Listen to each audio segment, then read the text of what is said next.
Welcome to the Talkin VAWLS Network. My name is Boogie Bentley. We're right around the corner from the Orange Bowl. It's almost game day. I'm ready to watch this team suit up and play a little football one last time for 2022, but we've started to shift the focus to next season already. We are looking ahead. You know, we talk about the guys that are off to the NFL, and best of luck to guys like Cedric Tillman, Jalen Hyatt, Jeremy Banks, Darnell Wright. So many guys on this team that are going to have the opportunity to go play football for a living, and that's exciting to watch. But we look ahead to 2023, and I was scrolling through Twitter, and I saw a tweet from Hayes Fawcett, and I'll go ahead and put it on the screen now, because this right here, and this may seem like a minor little thing. Top 10 wide receivers in the class of 2023. You see Nathan Laycock right there at number 10. And this example is why I think Josh Heupel, this coaching staff, is going to be successful. Their ability to evaluate talent, but not only evaluate talent, but develop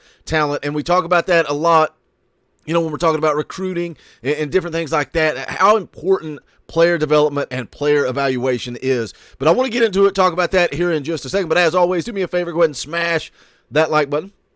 Just press that little thumbs up below the video. It's quick, free, easy. It helps the channel.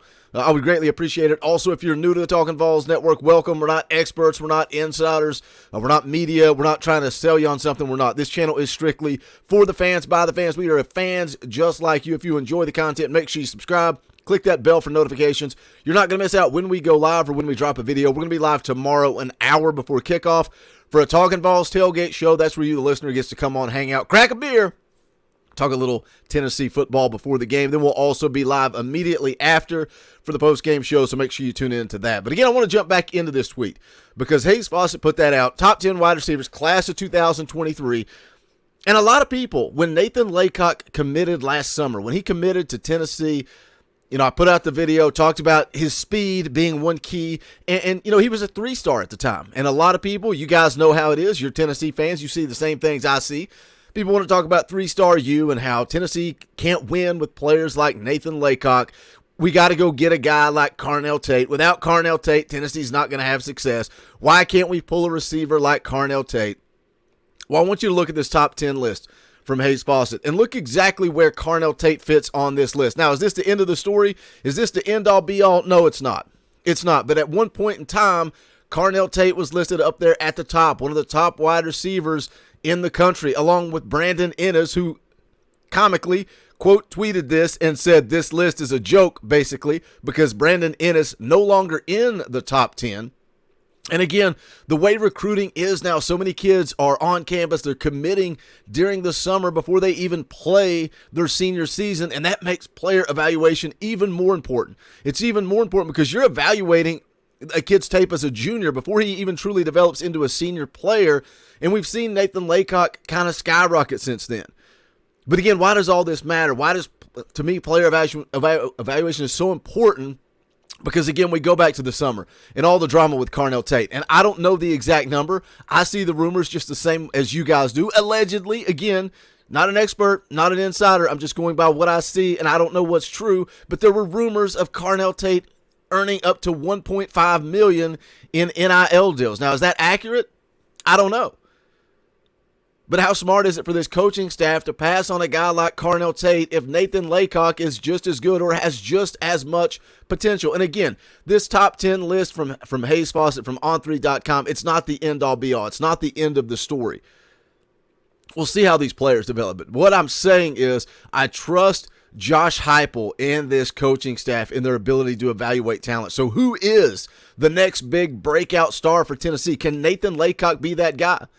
Because that's part of it, too, when you look at the wide receiver position, when you look at the wide receiver room, when you look at what Josh Heupel has done since he came in.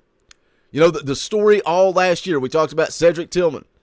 8 catches in 3 years. All of a sudden, Josh Heupel comes on the scene. He has over 1,000 yards receiving. He decides to come back for one last ride.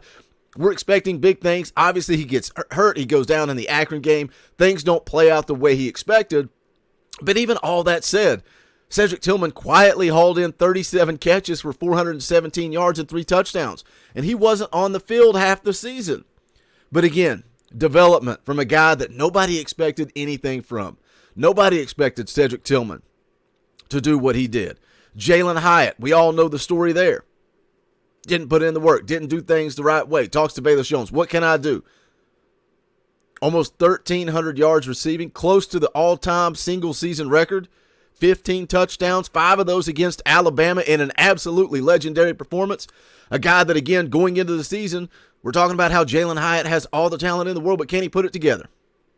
Can he put it together? So we saw it with Cedric Tillman.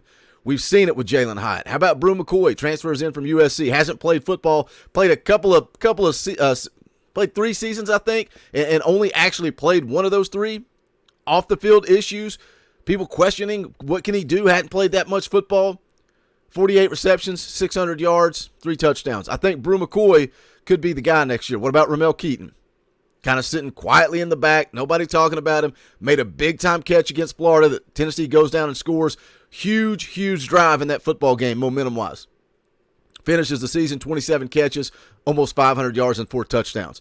What kind of performance? What does Ramel Keaton and Brew McCoy, what do they look like next year as your starters on the outside? Squirrel White, true freshman, 21 catches, almost 400 yards and a touchdown. I expect big things from Squirrel White going into 2023 as a sophomore. Could he kind of fill that void of Jalin Hyatt? But again, the point of the video, player evaluation, player development. I trust this coaching staff to make somebody into that next big breakout star. Is it Brew McCoy? Is it Ramel Keaton? Is it Squirrel White? Is it a guy like Nathan Laycock, who, again, was a 3-star prospect when he committed to Tennessee back in the summer? Now he's a highly ranked 4-star, 6'3.5", 195 pounds. He's got the perfect frame on the outside, but he's also got that speed. That's what I like about Nathan Laycock. And when he committed and everybody was down in the dump saying 3-star you, the one selling point was look at his speed. The scouting report on Nathan Laycock. Let's talk about that. Says here, big body type coveted by offensive coordinators to create matchup issues against smaller corners. Impressive track speed, sub 11 in the 100 meters. Highly productive player with high touchdown to catch ratio, tracks ball well and has reliable hands, plays with field awareness and has good body control. Adjusts to inaccurate passes well, knows how to use size to position body against smaller defensive backs. So we're talking about the best of both worlds here. When we're looking at it, we're talking about track speed, Jalin Hyatt. We're talking about size and ability to create mismatches. Cedric Tillman. That's what Josh Heupel wants on the outside. Those big bodies that can create those mismatches, and a guy that can go up and he shows the ability to win 50-50 balls with regularity. Speed, size, hands. This guy's got it all. It goes on to say, has the strength throughout frame, difficult to reroute off the line of scrimmage because of size and strength. Is physical to top routes, can elevate high point, and is a red zone threat. Tough to bring down after catch. Knows how to set up defensive backs and keep them off balance because of ability to go deep. Shows burst after the catch to pierce defense and has speed to finish plays. Can make spectacular acrobatic catches look easy. Willing to play in traffic, has improved route running, but has to continue to work on getting out of breaks more quickly. Is not overly elusive in open field.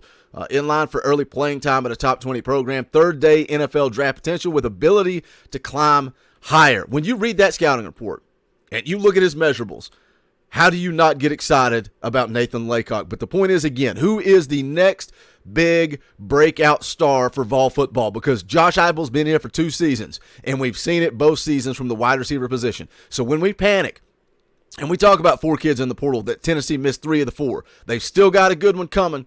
They got a good one that's going to visit soon from Oregon, and he's got a big-time frame too.